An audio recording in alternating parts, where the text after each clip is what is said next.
and watching a movie, Spirit Science 12, human history movie. Okay, I probably don't have the rights to broadcast this movie, but I'm gonna broadcast it because I think I want to share it. I think a lot of people should fucking, open their minds, open their goddamn minds, and listen to some of the concepts, some of these fucking ideas, and let's get it. Raza chops, Tetris, let's go.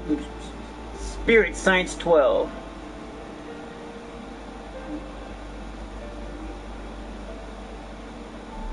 Over the last few thousand years, we have warped our own history. Our stories of the past have been changed, altered, mistranslated, and completely been misunderstood as we rounded the curve on the precession of the equinox. Modern views of our history account for many things, but completely dismiss many very important pieces in the puzzle. For example, the pyramids of Giza. There is no modern theory that accounts for how these could have been made. Individually, each block cannot be pulled even with 50 men pulling it, let alone drag it for hundreds of miles and then stack them on top of each other 450 feet in the air, in such a precise way that even modern technology can't achieve. Not to mention having it lined up precisely with both Orion's belt, a golden mean, and Fibonacci spiral, and be a primary nodal point of every sacred site on the planet. And that's just one example. Our history is not what we think. Many things that we've been led to believe to be true simply is not. This has got to be the biggest. The field of archaeology recently saw some monumental discoveries that are rocking the foundation of what we think we know about ourselves. Many ancient cities such as Babylon, Erech, and Akkad that were written about in the Bible and other ancient texts were always thought to be myths because no one could prove they existed. Then, one of them was found. This led to finding another, and then another. Inside one of these cities, archaeologists found thousands of cylindrical clay tablets hidden deep within the earth under this ancient city. The tablets were completely covered in text, written in cuneiform, and tell an ancient story that spans back over hundreds of thousands of years on this planet, describing the history of the earth and the origins of the human race in great detail. Now, the first thing we all want to do is just say that they were making things up. They didn't know the history of Earth, and they were simply creating tales to explain where they came from. However, if this was true, how can we explain how they knew so many things about the universe that would seem impossible to know? Not only did the Dogons know all about the distant planets in the solar system, but so did the Sumerians. They described them all in great detail in these Sumerian records. They also knew about the precession of the equinox. That's a tough one for a historian to understand, because it takes over 2,000 years of continuous observation to actually learn that the Earth has a wobble. The Sumerians had this information from day one of their civilization.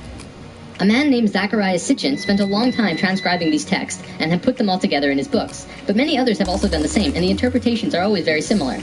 Not only that, but Thoth has also shared information about this with us, and his account matches the Sumerian records. Adamus and other channelings discuss it as well. If you see all of these records and sources, there is a huge connection between the stories. Now, this story spans back hundreds of thousands of years into our past. It talks about Tiamat and Nibiru, the Nephilim, seeding the human race, Adam and Eve, and the children of Lemuria. This portion of the story is really interesting, but not the most crucial to know. We're not going to be covering this at this time. We are, however, going to be picking up the story at the end of Lemuria and discussing the events of Atlantis up to present day. What I'm going to tell you is a mix of what these records say, along with what Thoth has told us for some finer details. Please have your own experience while watching this. I'm not going to tell you that this is fact. I am simply saying, decide for yourself.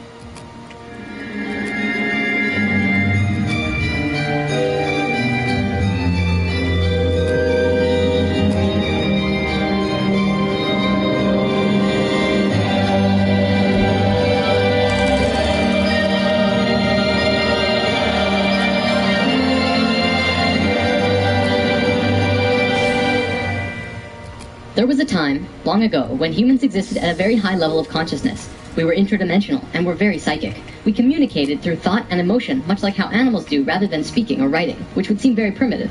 We lived primarily on a large string of islands called Lemuria, but there was a consciousness shift. We moved up in consciousness, and the islands of Lemuria sank beneath the oceans. At the time of this shift, a new continent rose out of the waters. We called it Atlantis. Back in the early 1900s, the spiritual path of the United States was similar to what's happening today. People began to learn about meditation and study ancient lands like Atlantis and Lemuria. We actually found quite a bit of evidence that Lemuria existed, and it had to do with coral.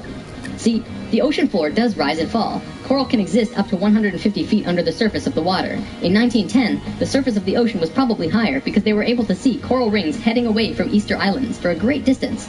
These rings were estimated to be found at 1,800 feet, which means that for them to have existed, they would have had to be much higher and sunk slowly. Probably more important, they also found the exact same fauna and flora from the Hawaiian Islands all the way to the Easter Islands. This is a great distance, but if you look at a map, you'll see a long string. That string, according to Thoth, used to run along the western shores of Lemuria. It is only on these islands that have the same flora and fauna. Same trees, bugs, bacteria, everything. Science can only explain this if there were closer land bridges between these islands at one point. Although we were studying this at that time, World War I began soon after, and we lost interest in spirituality and the ancient lands for a very long time. After the sinking of Lemuria and the rising of Atlantis, at first the human race became scattered. We moved to various islands and continents all over the world because we didn't have a home. Yet. We didn't know where to go. At that time, there were about 1,000 humans at a very high consciousness, more than all of the rest. They were called the Nakals. Today, we know them as Ascended Masters. The Nakals began preparing Atlantis to be our new home.